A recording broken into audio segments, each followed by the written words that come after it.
Thank you. Good evening, everyone, and welcome to the Select Board meeting for Tuesday, November 19th, 2024.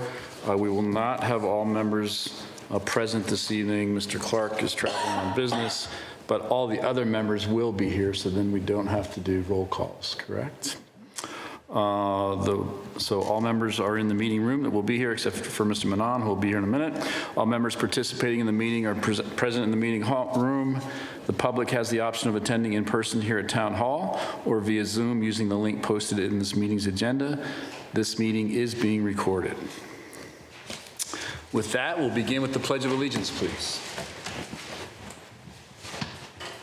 I pledge allegiance to the flag of the United States of America, to the republic for which it stands, one nation, under God, indivisible, with liberty and justice for all.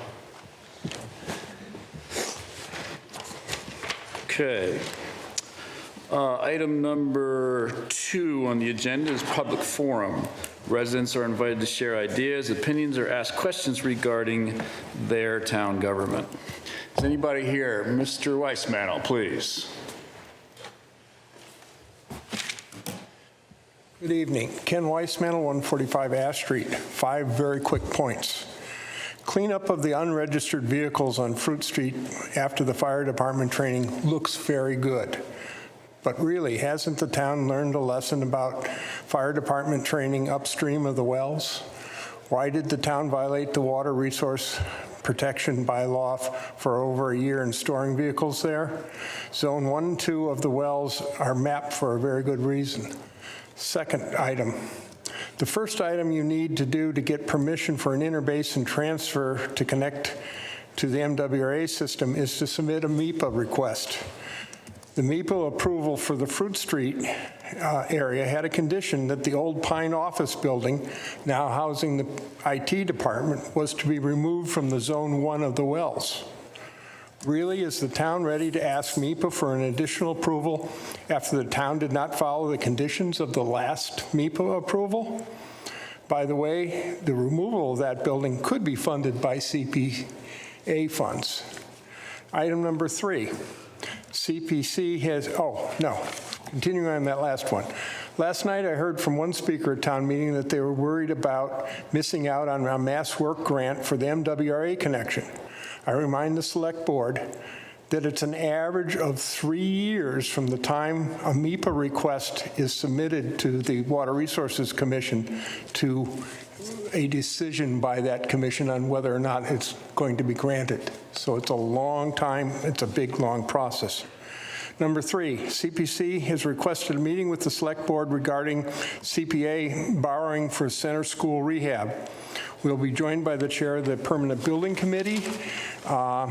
If CPC borrowing for the construction phase is not supported by the select board,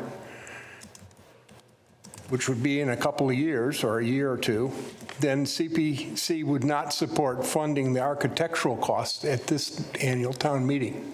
So we're looking for your input on what we're going to do with Center School, and we request a meeting fairly quickly because we want to meet the budget timeline that the Select Board has set for this, and so we request to be on your next agenda, please. 4, there's a flaw in the town's purchasing system. One recipient of a CPA grant contracted for work that was 50% higher than the amount approved by town meeting.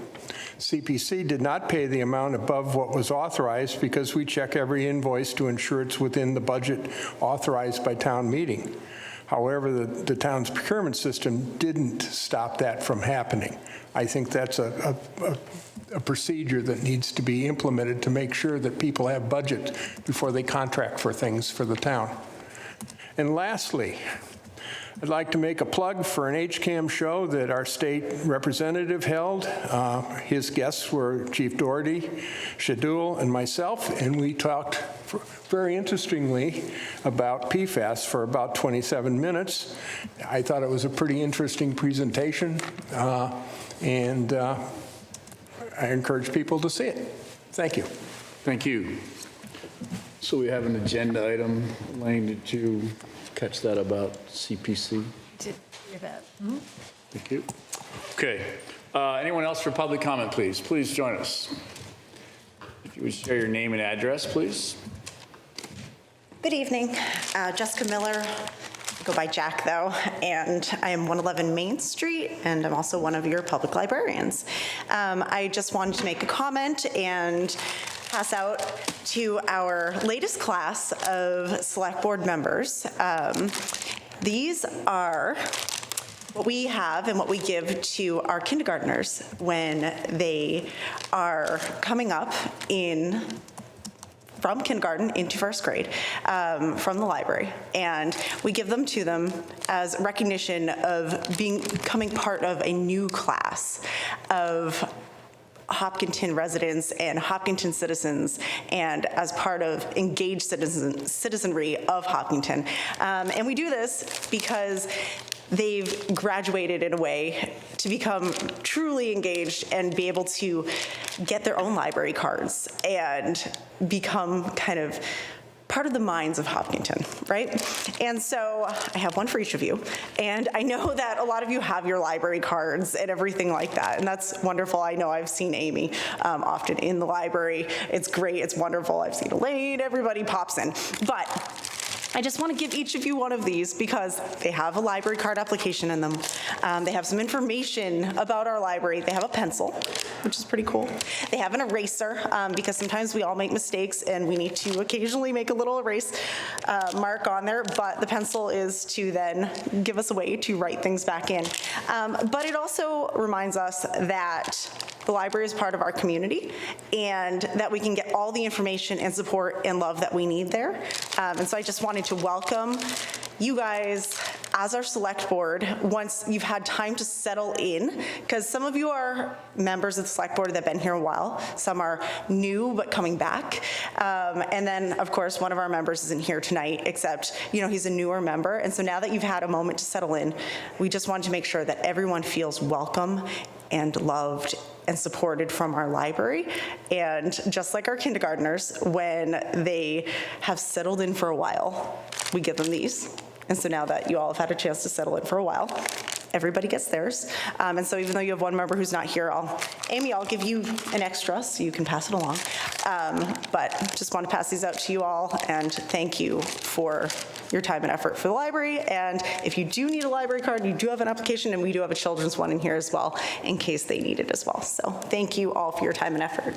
Great. Thank you very much. It's very kind. Thank you.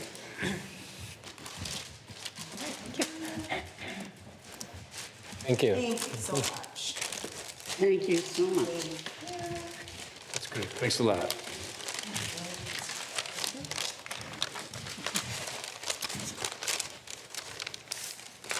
Love it. Okay. Anyone else here for public comment this evening? All right. Seeing none, we'll move to item number 3, which is the consent agenda. There are 4 items. There's minutes from October 1st, 15th, and 29th, 2024. The Echo Trail Conservation Restriction. The Select Board will consider approving the grant of a conservation restriction to the Hopkinton Area Land Trust on 2 parcels of land comprising 5.29 acres off Granite Street, commonly known as Echo Trail. The parcels were purchased by the town in 2015 with community preservation funds. New employees, the Select Board will consider confirming the town manager's appointment of Ken Kopak as a part-time van driver for the senior center. Great. And resignations, the Select Board will consider accepting resignations of Gail Leone from the Council on Aging effective December 31, 2024, and Stacy Spies from the Historical Commission and the Hopkinton Historic District Commission. Okay, does anybody want to break anything out in the consent agenda? Everybody good? The chair will entertain a motion to approve the consent agenda as written. So moved. Second? Any discussion? All those in favor, please say aye. Aye. Any opposed? It's I unanimous. just want to make sure that we thank those, Stacy Spies and Gail Leone for their contributions to the town. And congratulations to Leo Kopak. Yeah. Oh, yeah. I know the senior center really needs him. Okay, everybody good? So we took the vote, right? So we're all good there? So that's Yep. all set? All good. I'm going to pass over item number 4 just for a few minutes to make sure everybody's here. We're a little bit early. I think we'll pass on 5 for right now, make sure everybody's here. The Q1 deposit and investment report, could we do that now in a couple of minutes? You want to do that? It's okay. So we'll ask our financial professionals to join us and walk us through item number 6. Elaine, do you have anything on item 6 you want to introduce? Just introducing Kyla Lapierre, CFO, and CJ Paquette, Treasurer Collector. Great. And through the chair, can we do 6 and 7 together because they're linked? We'll do 6 and we'll do 7 together right after 6, yeah? All right, hello, everybody. Hello? All right, so first we're going to talk about the deposit investment report. So just like usual, the report in your packet is for quarter end 9/30. The general fund deposit balance as of the report date was $78,282,281. The interest income for the third quarter month was $973,143. There was a slight decrease from the previous quarter due to decreases in interest rates in money market accounts. That's pretty standard throughout the board. Right now, we're seeing that. The general fund balance increased by 1.24% in quarter 1 of fiscal year 25 and by 5.05% on an annual basis. The town's largest cash account, MMDT, decreased this quarter, but still accounted for $620,688 in interest, or 64% of the total interest earned over the quarter. Deposits outside the general fund include trust funds, performance bonds, and student activities in the amount of $4,992,624. In line with the current market trend, the town investments in Spirit experienced gains in the first quarter. Trust funds were up 2.56%, stabilization and CPA were up 3.76%, and OPEB was up 5.63%. In total, investments were all up 3.69% for the quarter and 15.61% annually. All of the general fund deposits, trust funds, bonds, student activities, and investments resulted in a positive gain of $1.565 million for the quarter and a total amount on deposit of a little over $99 million. With interest rates declining, as I mentioned before, we are seeing the same from our bank partners. So as prime decreases, obviously money market rates are decreasing. While all of our returns were positive, the income is not as high as we've seen in the past. We've made our stabilization and OPEB transfers as approved at town meeting in July. We closed our Unibank CD account and transferred the money to a money market account since there was a change in Unibank's deposit insurance. All funds in Unibank are insured through the IntraFi sweeps account. We continue to monitor interest rates and keep in contact with our different banks to make sure we are getting the best rates possible. We kind of let them compete a little bit. So that was the deposit investment report. Does anybody have questions before we move on? Anything else for that piece of the puzzle? This is 6 we're talking about, right? Yes. Okay. Any other thoughts, comments? Good. Elaine, any thoughts, questions? No, all set? Anyone on the board, thoughts or questions? Just one quick question. The 5%, how sustainable is it looking going forward? It's going to go down, right? Yeah, we've been getting calls from the banks already to decrease the rate that they are giving to us. So definitely decreasing. So next quarter, we might expect less than this. Thank you. It's not going to decrease dramatically. I think it'll be a slow decrease. You know, prime rate's been falling slowly, so interest rates are also falling kind of slowly with that. So I think it'll be kind of an overtime situation. We are on a 3-month CD or? The CD was a 7-day CD, so it renewed every week, which gave us the flexibility to withdraw whenever we needed. But the money market and the CD were earning the same interest rate, so there was really no need to have 2 accounts that were getting the same rate. Thank you. All set? Anybody else? I don't think I have any questions, but I appreciate you coming and presenting the Of information. course. The gains, do they have to go through DOR to be certified, or do they go through free cash, or they just sit in that account? The account itself is certified and ready, and we can keep it all there? And we have full access to it right away? Yes. Got it. Okay. All right, great. Next topic, please. All right. So the next topic is the investment and bank report, which we promised back when we did our last quarter investment review. So at first, we're going to go through our bank accounts that are not the investment banks. So the non-investment bank accounts.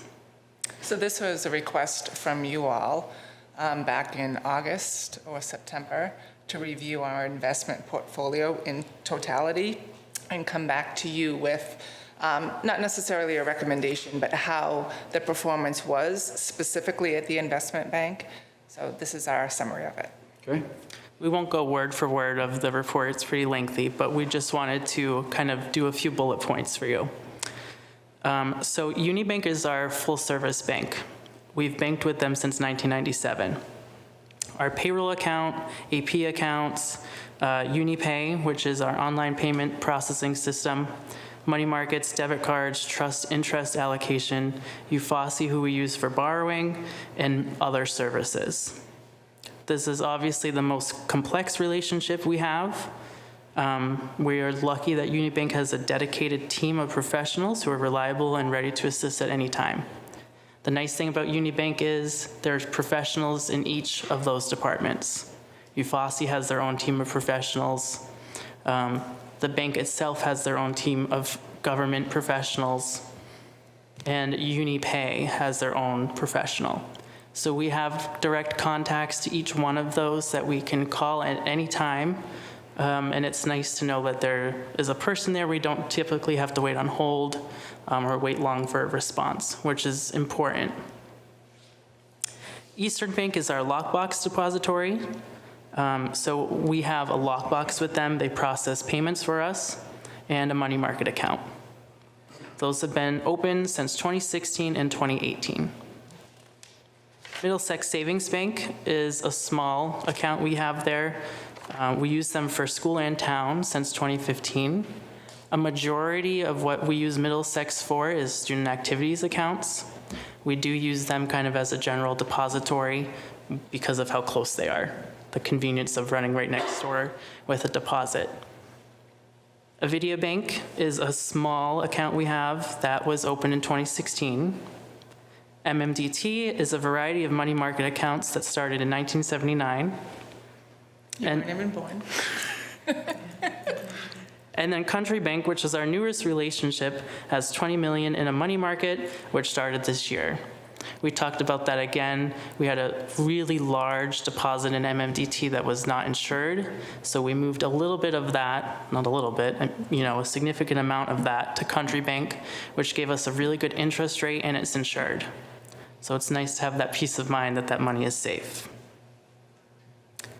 That is it for the non-investment banks.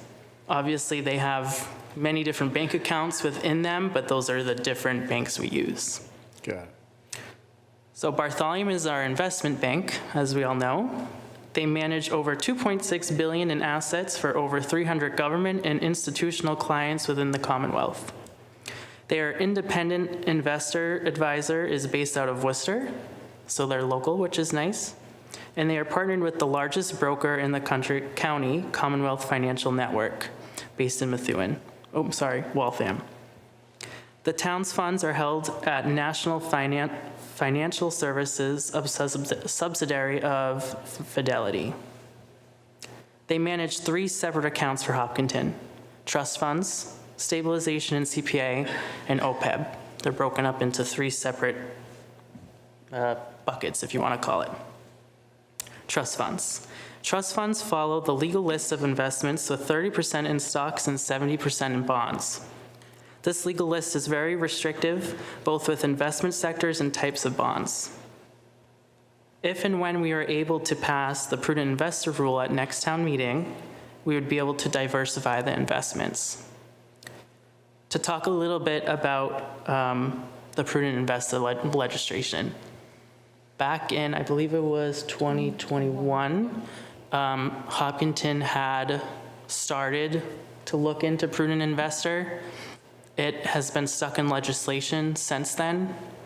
So we were never able to get past that line to get to prudent investor. The regulations have changed now, and it can be adopted at a town meeting vote. So our legal opinions that we've gotten from both Bartholomew and legal is that we go ahead and just talk about it at town meeting again, take a vote, and see what happens there. It's a little easier to do that than to see why it's held up.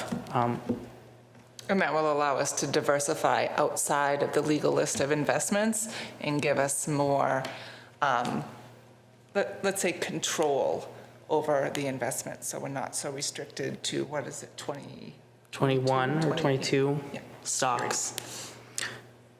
Stabilization and CPA follow the legal list of investments and does not qualify for a prudent investor rule. These investments are more conservative with only 10% in equity. That, again, is a Mass General law, so we follow Mass General law for all of the accounts, but that one cannot be prudently invested. So we have to follow what the state is telling us to do for that one. OPEB. This is eligible for prudent investor status, which means Bartholomew can invest in anything such as the long-term outlook. The current allocation is made up of mutual funds and passive index-based EFTs. For the legal list of accounts, which we talked about, stock selection is limited by state law, aiming to avoid concentration risk by balancing sectors similar to the S&P 500, though there may be an occasional over-underweight based on research. There is an option to remove specific stocks such as McDonald's, tobacco, or Pepsi, but that would lead to a higher concentration risk. So we would, if we decided we didn't want to invest in McDonald's or we didn't want to invest in tobacco, it would shrink our list, and that could potentially hurt the town. So CJ and I have received some comments from residents asking why we have specific investments in things that the town doesn't promote. And that's the reason why we continue to invest in all 22 stocks, is so we're not so restrictive and we have concentration risk. And there's an ongoing review or scrub of those investments, on an annual basis or semi-annual? Monthly, Companies come and go in favor and good, right? Yeah. So the state's legal list really has not changed significantly in a very long time, but Bartholomew does look at the investments monthly.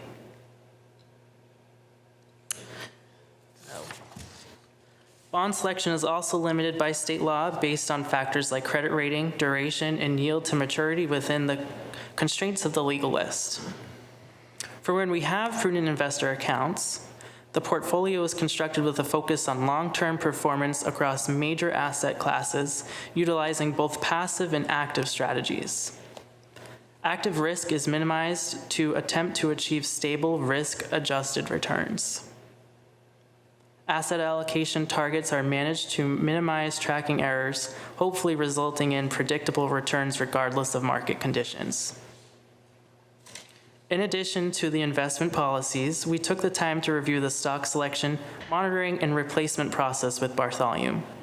We feel confident that when stocks are selected and reviewed, it is based on credit rating, duration, yield to maturity, and other factors within the confines of the legal list. The stocks are reviewed with the portfolio managers on a minimum of a monthly basis, unless market changes. If there's something out of the ordinary that they see, they will obviously take time to review it quicker than their monthly, scheduled meetings. So in summary, Bartholomew works within the parameters of Mass General law for those funds bound by the legal list, adding value where they are able. And for when we have prudent accounts, follow a disciplined process of selecting, monitoring, and adjusting investments to ensure long-term performance, minimize risk, and make timely adjustments when necessary. We are acting in accordance with Mass General law, and the town's invested funds are placed at the highest possible rate of interest reasonably available, taking into account the acceptable levels of safety, liquidity, and yield. Great. Anything else? No, Thank you. Do we have an investment committee in Town Hall? not I yet. do Are not. we looking at it? I think if we were to accept the prudent investor legislation, at that point, we could discuss it. But right now, with such a limited market of where we can invest, according to the, to our state safe list, we don't really think that it would, Make a difference. right, Right now, those decisions lie with you two folks, right? Correct. Okay. in Bartholomew. Yeah. Okay. All right. Elaine, anything to add? All right. Questions, comments from the board? I have a couple. One is the distribution of our deposit accounts, MMDT for, organic growth and I think natural allocation perspective has the highest. Has there been thoughts about building more balanced portfolio across the banks for risk management, or you don't think that So- is an issue? The reason why MMDT has such a high account balance, it's the Massachusetts Municipal Depository Trust, so it's only for municipalities. It's kind of the outlier in the banks in that it doesn't function like a normal bank. It's basically a pooled fund of money from municipalities in the state. It's backed by the Commonwealth of Massachusetts, so they have their, they're overseeing the process. So that's why we've always kind of had a really high balance with them. And they have no other services than just the money market accounts. Okay, that helps to understand. So the risk is not the same as putting it all in one bank? Right. Or one commercial? Right, it's, By the Massachusetts Correct. state government? right. Up to what, the full amount or there's limit? It is not technically insured, but the state backs it. And there hasn't been any, default since the 70s when it was open. No, good, yes. Thank you, that makes sense. Anybody else? Well, I know I've said this before, and I mean, again, in going over this at home, I'm impressed with the diversity of the accounts. Years ago, we really had, boom, boom. And I'm amazed at how many places now that we can put our funds. And just a personal comment, I think you two are spot on together. What a really good team we have. I appreciate it very much. It's a great job. You both do. What's that? Thank you. Yeah, I just had a couple minor questions that I hear from residents sometimes. In your online payment system, or we have, let's say, 4 different online payment systems, one for UniPay, one Citizen Self-Serve, and Dog License. Plus the schools have their own, I know, which has to be compatible with the school software. But, and then as a resident, when we pay our bills, some of them allow you to pre-schedule your payments and some don't. Specifically made for town clerks. Hopkinton's actually lucky to have citizen self-serve. Not a lot of communities do. It's an extra. And what that does is allow the public to go and research their bills online. Most towns just have a UniPay link. You can pay your bill, but that's it. So you can't see history of when payments was made, how much you owe, what your evaluations are. So it's nice to have that tool there. But Citizen Self-Serve does not take motor vehicle, so that has to be done through UniPay. Okay. That's the one bill that we cannot have in Citizen Self-Serve.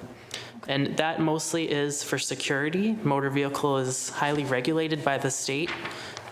You cannot access that unless you have a bill number, whereas the rest is public information. So once you log into Citizen Self-Serve, you could look at anybody's bill, and that's totally acceptable. It's public information. Okay. Motor vehicle is not, so it has to be kind of separated. Okay. And the other question is about, do we have a way to take on-site payments by credit card or debit card? Yep, we do. And that's through the same systems? It's through UniPay, yes. We have a swipe in our office. Obviously, we do warn residents that the cost of doing that is extremely high. The town obviously does not pay for the processing fees. So what UniPay does is add that total to whatever your bill is. So say it's $1,000, you may have a $20 processing fee from your credit card. That's so that the town doesn't lose that money. Because if everybody was paying by card, we would be losing a significant amount of money. Understood. I had just heard some talk in the community a while ago, and I don't know if it's been resolved, about the students in the 18 to 22 program at the high school have a shop, but they can't apparently take credit cards. But we have a system that takes credit cards, but So I But open can't to them. speak for the school's payment system. They have their own softwares. So we do reconcile their accounts, but we're not involved in how their payment softwares are set up. okay. I think those were all my questions. Thank you. Yep. I do have one, just to follow up, and I know the numbers are all there, but for the residents and general understanding and education, can you briefly just state the amount of deposits we have in each areas, and where do we stand in terms of our median and targets? So OPEB, the two stabilizations, CPA. Let me see if I. All the numbers are there. I saw those, but I thought it'd be good to baseline those. Yeah.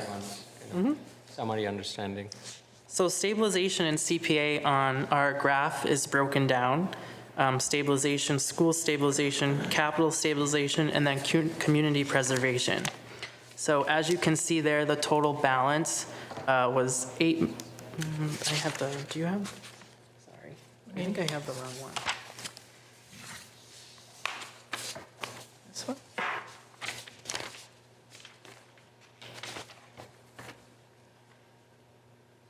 The OPEB at 1.45. So the stabilization and CPA total is the 8,343,805.19. OPEB, which is just one account, is 7,459,928.71. And then the trust accounts altogether is $3,551,746.01. Thank you. Yep, Do you have the CP, by CPA you mean the CPC or? it's CPA. Community preservation is broken down on its own, Right, right. and that totals $1,041,215.55. Thank you. Yep. Question, I'm sorry. Okay, we're almost there. Okay. That's close. About the debit cards, I was wondering how, I see we have a debit card for the Council on Aging and just a general one too, but those do still go through the PO process, right? Are they used for small You purchases? don't use POs at all. You don't? So how do you, people can just use a Nope. debit card So then? the debit card is locked with us, with the exception of the senior center. Theirs is with them. And the fire department has an emergency use only debit card. But they have to request their transactions before. So we have a spreadsheet that notifies me when somebody's requested the debit card.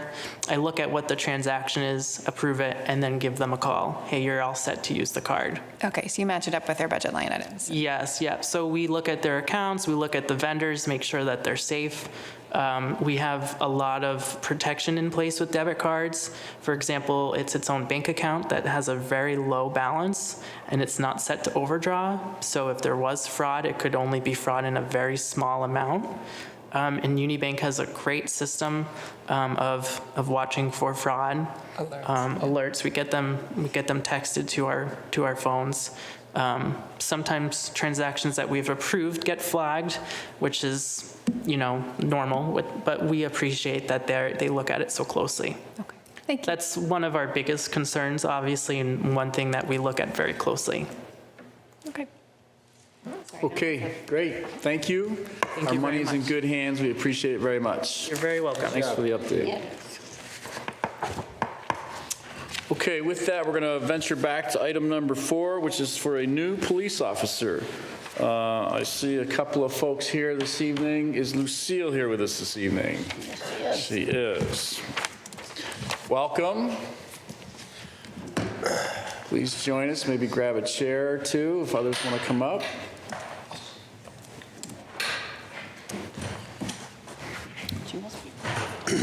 Welcome, Lucille. Chief Bennett. Through the chair, good evening, and thanks for, again, carving out some time to support the department.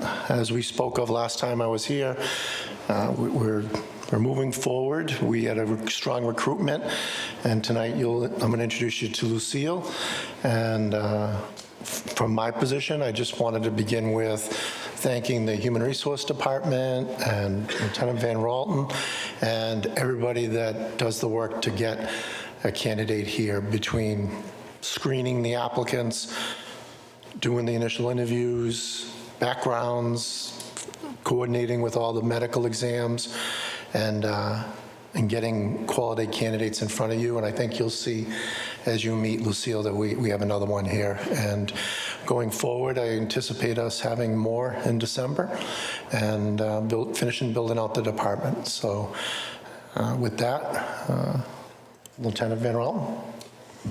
Good evening. Thank you for your time. Is this one not working? It's direction. Okay.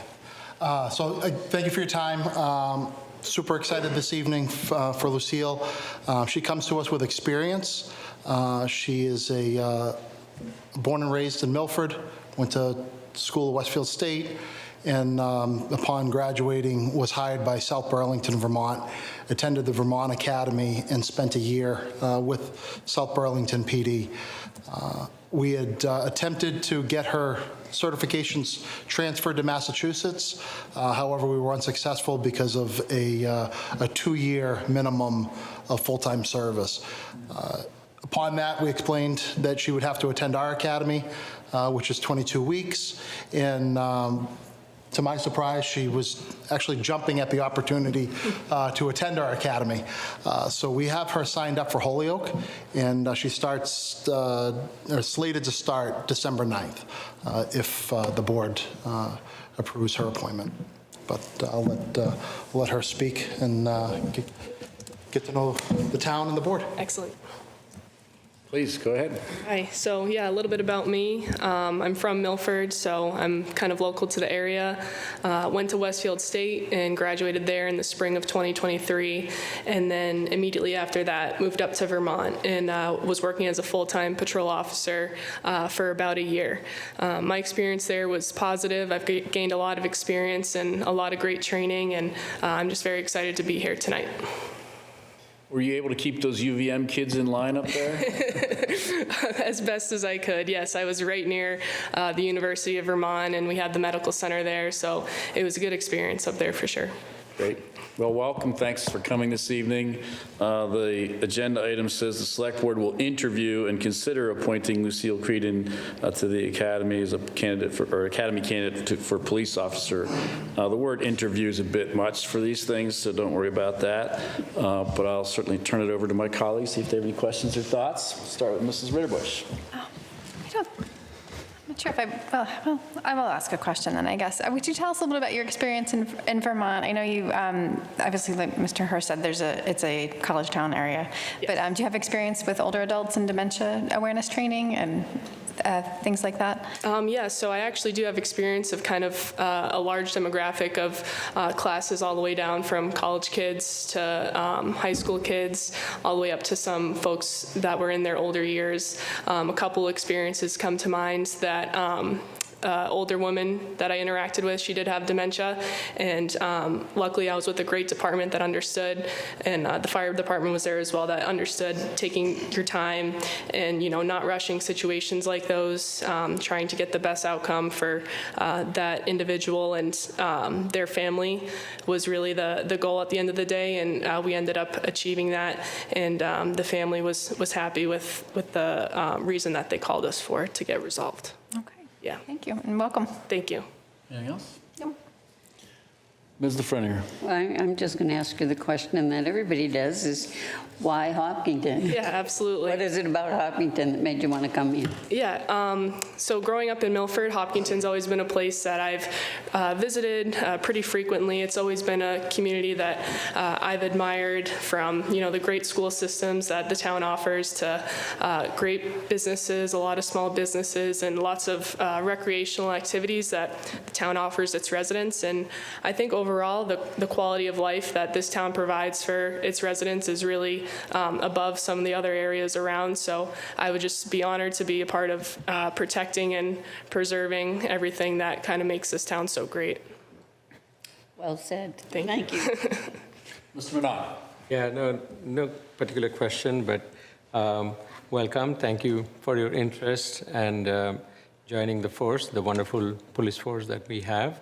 And welcome. Congratulations. Thank you very much. I think it's a great opportunity for the town. We continue to hire new officers. I think this fills the roster now, if I remember correctly, or we have another one coming. Through the chair, you will have more coming. We have a lateral transfer coming in and 2 more that we're going to send to the academy, and I hope to get them before you in December. They're identified and Identified and moving through the process. most of that's done, right? Okay, great. Yep. And I always ask this question, it has nothing to do with the candidate, but I just want for the public to understand, this position is in the budget, and the funds are available, and it's not going to put any strain on anything, correct? Yes, sir. Great. Okay, Lucille, thank you so much for coming in this evening. We're excited to have you join the force. Good luck at the academy. We know a couple of the folks that have gone through the academy recently, and it sounds like it's pretty fun. So Thank you very much. I'll leave it at that based on what I've heard. Administratively, when would it be the academy completion date? The 22 weeks starts? Starts December 9th, and I think anticipated graduation date of May Graduation in May. 16th is a say. tentative one, All right. depending on snow and things of that nature. Put in my spreadsheet, I have a list of everybody we approve and when they're going to come online. Yeah. December 6th, we'll have 2 more coming in starting December 9th. When she starts at the academy, they'll be starting down the street. Nice. Yeah. With all that, if maybe you mentioned it, where are we in terms of staffing target versus actual? If the people that have offers make it through the background and screening process, we are fully staffed. Awesome. That's probably first time in A long, long time. congratulations. That's great. Thank you. This is all great news. Thank you very much again for coming in. The chair will entertain a motion to appoint Lucille Creedon as an academy candidate for police officer. So move. So yeah, we have, let's do the motion if we would please, sorry. I move to conditionally offer Lucille Creedon a position of police officer for the town of Hopkinton, subject to the successful completion of academy training. Second. Okay, we have a motion and a second on the table. Any further discussion on the motion? All those in favor, please say aye. Aye. Any opposed? It is unanimous and so carries. Congratulations, Lucille, and welcome.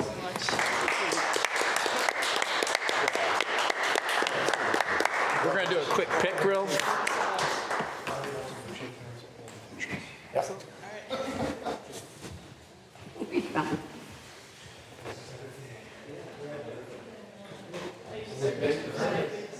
Yeah, let's get all the officers in this picture. Come on in here.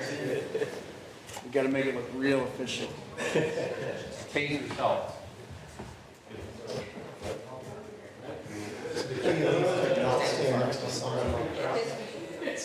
Other family members here? Come on in. Right next to Lucille. Come right on in. You go right there in the center. There we go. Everybody good?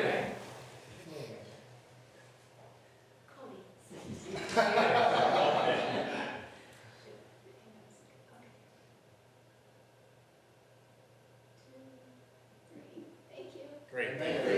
Thank you. Good to see you. Thanks for coming in, guys. Good to see you. I couldn't, thank you. Thanks so much. Lucille, welcome. Congratulations. So there's a process to see for kind of a walk through getting sworn in. So she graduates. Okay, great. Got it. So whenever that happens, Oh, yeah. You're welcome. welcome. Thank you. Thank you. Have a good night.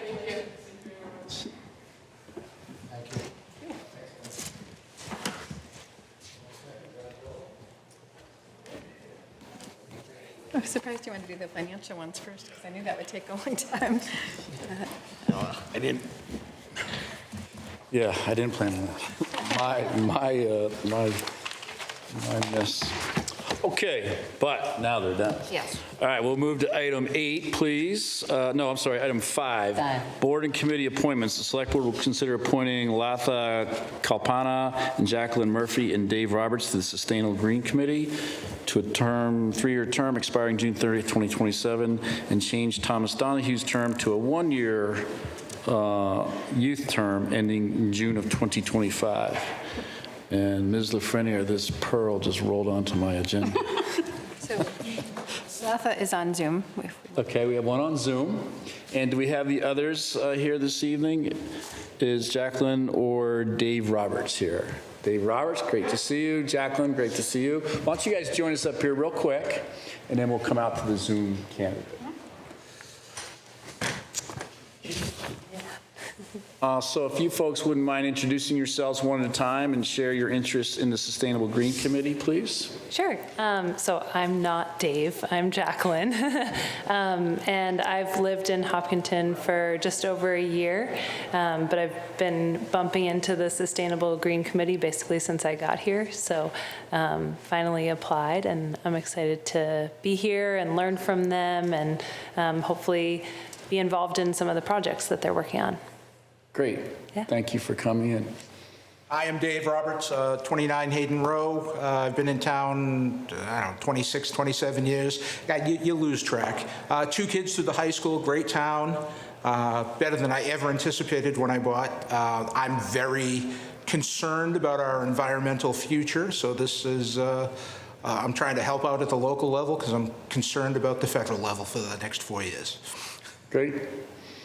Well, thank you both for coming in this evening. And if we could have perhaps our She's Zoom unmuted. participant.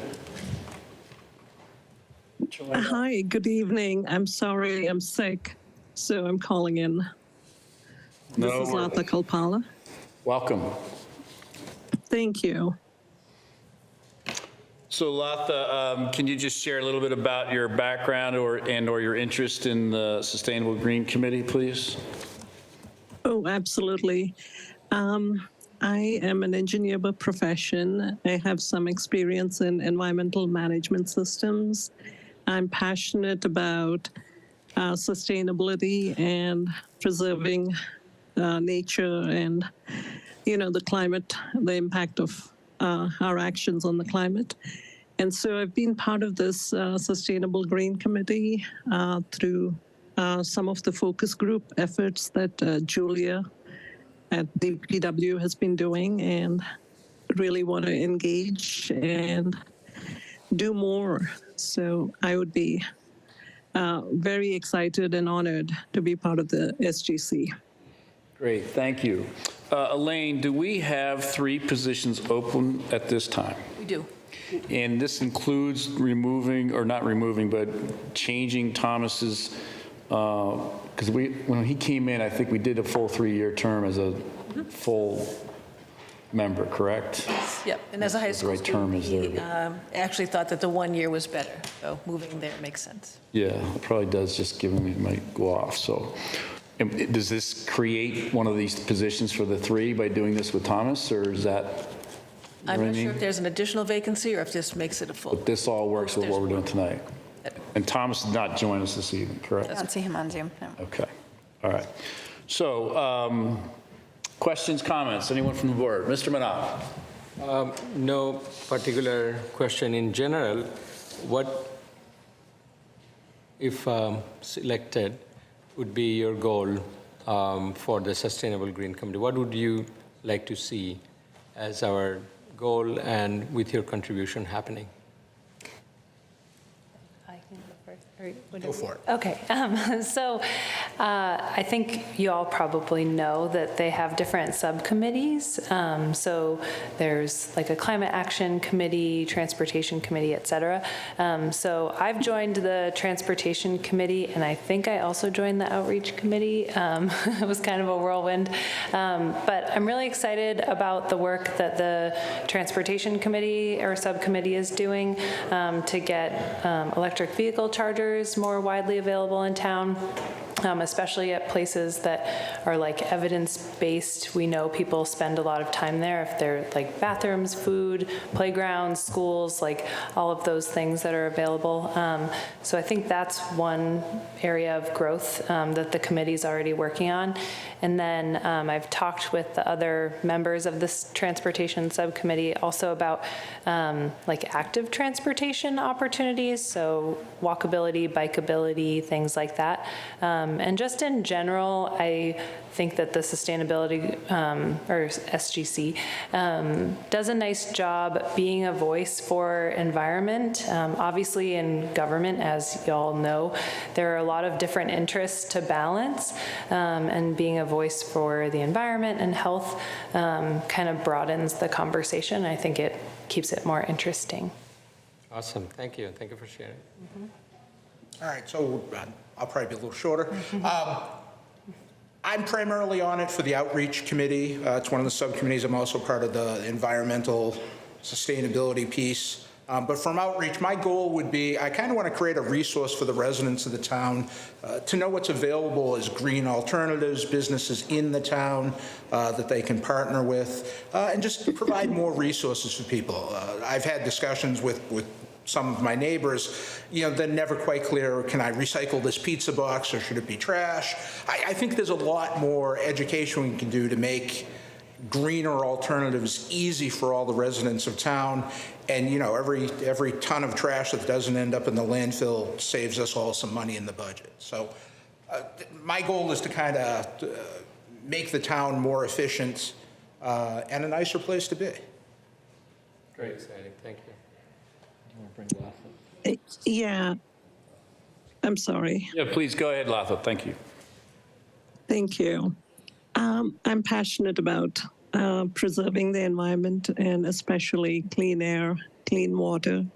And I've enjoyed working with I haven't been officially on the board yet, but I've joined the last 2 meetings and I plan to be contributing in the subcommittees as the Climate Action Group and more in policy making. What kind of decisions and plans we can make to reduce our environmental impact and make a positive change for the Climate Action Group. Thank you. Okay, great. Thank you. Thank you. Any other questions, Mr. Manan? No, I think we have wonderful, energetic and great vision through our candidates. Looking forward to that. I don't have any, I'm just so happy to see people stepping up to the plate, and good. All set? I just had an administrative question for Eileen. I know the Sustainable Green Committee has some strict rules for joining the committee. Everybody's met their strict rules? Yes, Okay. reviewed by the chair. All right, well, welcome, everyone. Okay. Yeah, I can definitely feel the energy and the enthusiasm for the candidates to get involved and help out. And I think you're right. There's a bazillion things that we have to balance. And so sometimes we're not the best voice for something that needs a really loud voice in our world today. So welcome to all three of you. And we're excited to have you on the team. Thank you so much.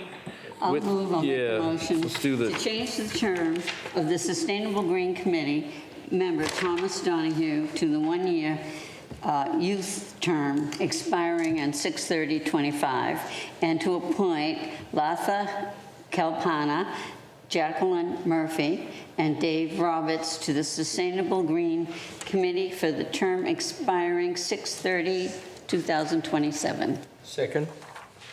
We have a motion and a second. Any further discussion on the motion?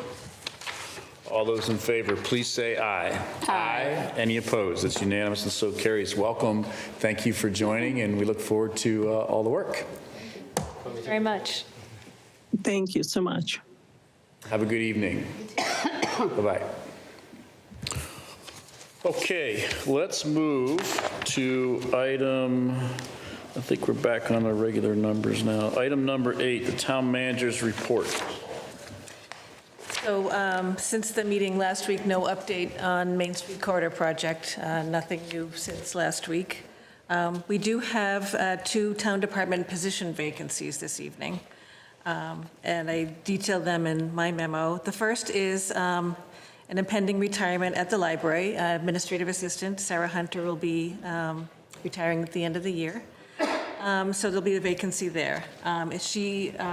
This position is the only administrative assistant at the library, so serves the entire operation, and also assists patrons, in addition to doing the administrative and clerical work, assists the library director in developing and monitoring the budget, processing invoices, and all of the administrative tasks that goes with the financial aspects, assists in processing books and other materials, filling in at the front desk, administering the Museum Pass program, the meeting room bookings, and other reference and children's desks as required. So the importance to the town basically is assuring that the library's invoices are paid promptly and accurately, monitoring the library budgets and assisting the supervisors in developing and tracking individual budget lines, providing desk coverage at the main desk, assisting in processing library books and other materials to ensure that they're released to the public in a timely manner. The hiring range for the position is $46,293.31 to $65,551.62 per year.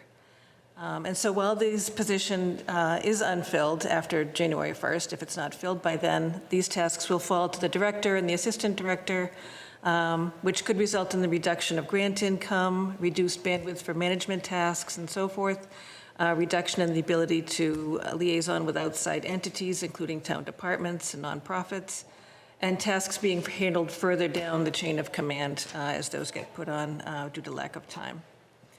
And also, accounting and budget management would need to be outsourced, with this work is approximately 20 hours a week to the position. And freelance accountants in this regard are paid between $22 and $65 an hour. And other costs and workload, so in the absence of the position, the work would fall on the circulation and technical services supervisor and her reports, and it would increase the workloads of this department.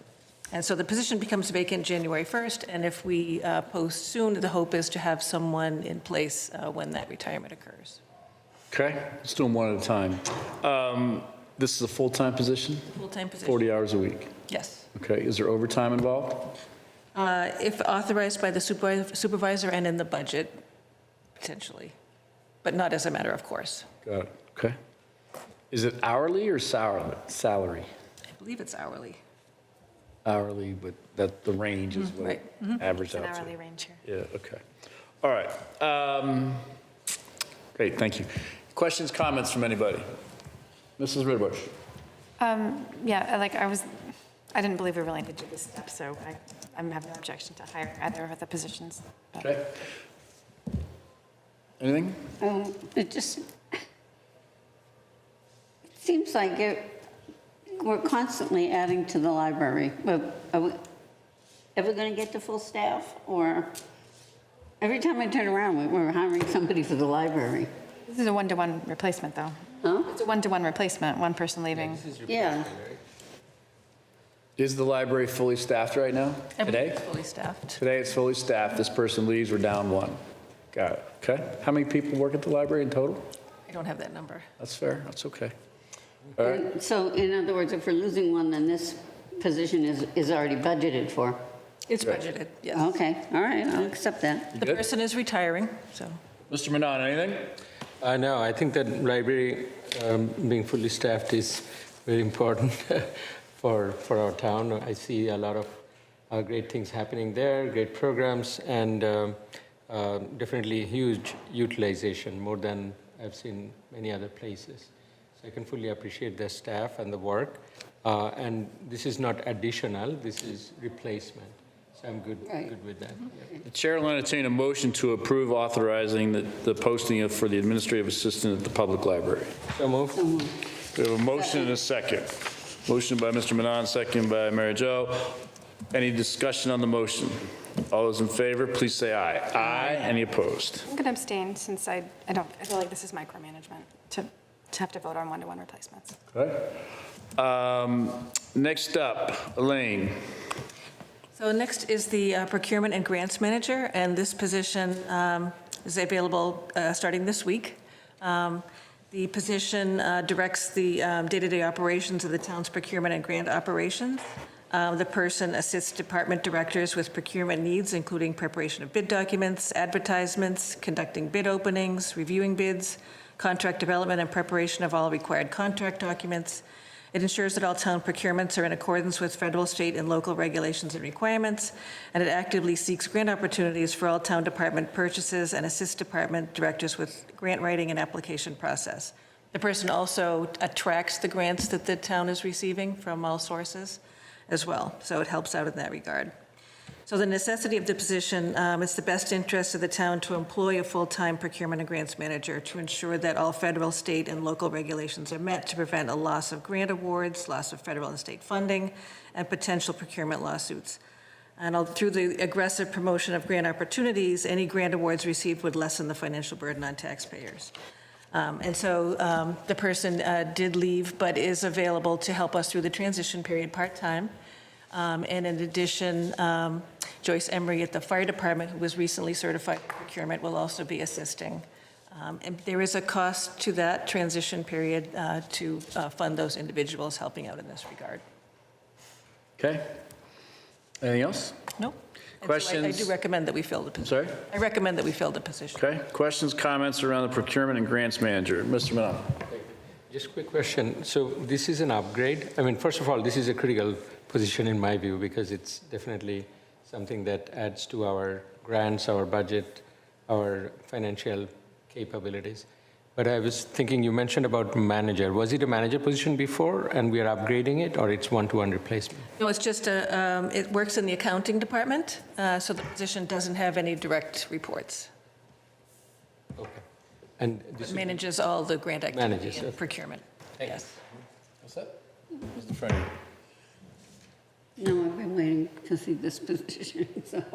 Okay. Questions, comments? No, it's a budgeted one-to-one replacement. Seems necessary. Okay, the chair will entertain a motion to approve posting the procurement and grants manager position. So moved. Second. We have a motion and a second on the table for that position.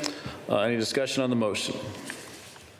All those in favor, please say aye. Aye. Any opposed? I will abstain. And one abstention. Okay, great. Thank you. All set there, Lean? Yes, and thank you very much. You're very welcome. Okay, item number 9, liaison reports, board invites. Mrs. Ritterbush, you want to go first? Yeah, I think the only one, oh no, it's more of a future agenda item. I guess it's no, it's not a board invite or liaison. Sorry. What's that? I'll wait till number 10. Okay. I thought I was going to have an MWRTA report, but they moved the meeting for 2 more weeks, so. But I do want to say that the senior holiday sale is this Saturday and Sunday. It's only like Sunday till noon, but it's Saturday all day at 9 o'clock. And that on December 5th is the police senior dinner. So if people want to go, they have to sign up now. Okay. Mr. Manon, anything? I think quick update or through emails I've also learned, so I wanted to share the municipal aggregation plan. The Sustainable Green Committee is working on it, and we had queries from residents. So I heard from the chair that it'll be formalized or formulated in the next couple of months. So looking forward to that. I think there'll be a huge value add for our utility bills and options. Second one is ESBC is going full-blown in their works. Tonight is actually their meeting for the second layer of executions and budget approvals. They do it incrementally with executions. But I'm not there yet, so I'll get the report soon. Okay. But it's progressing well, and dedicated volunteers working on this. The only thing I want to point out, and I spoke to, only other thing, spoke to Elaine about it, is for the Water and Sewer Advisory Committee. I heard we had one candidate so far, and we also know that there are some pending projects and work that are waiting, and we really needed that advisory or group of group of people giving us the information and analysis and recommendations so we can make intelligent and educated decisions on those. I don't want to delay the project, but it looks like it's taking a little bit longer. So I wanted to bring up if there is anything we can do. Is it loosening up the requirements a little bit, or is it going back to our, one thing I proposed was representative from various stakeholder bodies. Would that help expedite it initially, and then we continue to look for resident participation? I think it might be worth discussing that and exploring other options as well. I had the same thought that we should put this in the future agenda items, because we've been delayed 6 months already. We've stopped negotiating with Southborough. So, and like Mr. Wiseman pointed out, it could be 3 years after we get that application in. Okay. Anything else? That'll be all. Yes. I just wanted to say that I think it's Thursday at 7:30. Our library is sponsoring a legislative breakfast. And I know James Arena DeRosa is going to be there, but I don't know who else. But it's at 7:30 in the morning. All right, thank you. I was able to attend the Veterans Day celebration, the one at 11 a.m. At the Senior Center. Our town manager was there, as well as others. It was a really nice ceremony, I thought, this year, and the room was full. It was really nice to see so many people in there honoring our veterans. So it was pretty cool. And last night, as we know anyway, we had a town meeting. It went reasonably well, as town meetings go, I thought. And you know, the articles passed that were submitted by the various entities. We didn't spend any money per se last night, which is a rare occurrence at this town meeting. I think we got some money back, actually. But thanks to all those that did come out and support you know, local government and participate.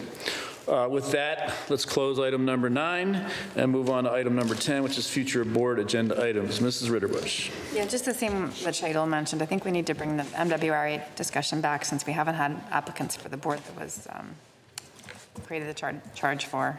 And I don't think we should be delaying on that any further. Okay. And then I just want to give a shout out to the planning board too for their work on the MBTA Communities Act. I thought their slideshow presentation was very good. They answered all the questions. And it was evident how much work they and the principal planner did.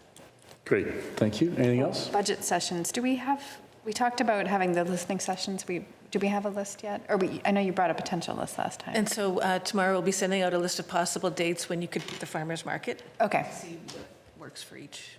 Okay, perfect. Thank you. And I think that's all I had. All set? Anything for future agenda items you want to discuss? Nothing entirely new. I think I mentioned earlier, we wanted to have the Commission on Disability. Yeah. And also with the affordable housing, I don't know if we have it on the list. We may want to get some better understanding on where we stand and what are the action plan for affordable housing now that we are at threshold level. So that was one. So that one has not been on the list, I don't think, to date. Is that correct, Elaine? We sent the invitation, and so they will let us know when they're ready to come. Okay, but we haven't been tracking that No. as a future agenda item. So let's add that as a future agenda item, which is affordable housing update. Okay? Is that all right? Thank you. Okay. And yes, we got to find a way to fill this Water and Sewer Commission, those vacancies. I don't know what the answer is to that directly, but you would think there's some folks in town that would want to get engaged and maybe find some of their friends to get engaged and help us, but maybe not. Okay, but we can't let it languish forever, so I agree with you on that point. And then the others, you know, we've kind of taken a little bit of a pause and trying to check some of these off and address some of these as we did the town meeting and a couple other things, but we'll try and get back into this now a little bit more aggressively going forward. And I think that's it for future board agenda items. Everybody good? So is the senior tax credit hours, did we resolve that? It is resolved, but we haven't discussed it. We can put it on an agenda. Okay, or I didn't know if we could remove it. If it's resolved, and it's resolved reasonably, and everyone's okay, then we can take it off. But if we haven't had a chance to process it and some folks are still frustrated, then I think we should just talk it through. I think it's good to talk about it. Yeah, I would agree. On the senior. Senior, number 6. Yeah, because there was still some left open-ended things. Okay. All right, we good? So with that, the chair will entertain a motion to adjourn. I move the motion to adjourn. Is there a second? All those in favor, please say aye. Aye. We are adjourned. Thank you all very much. Have a great evening. Thank you.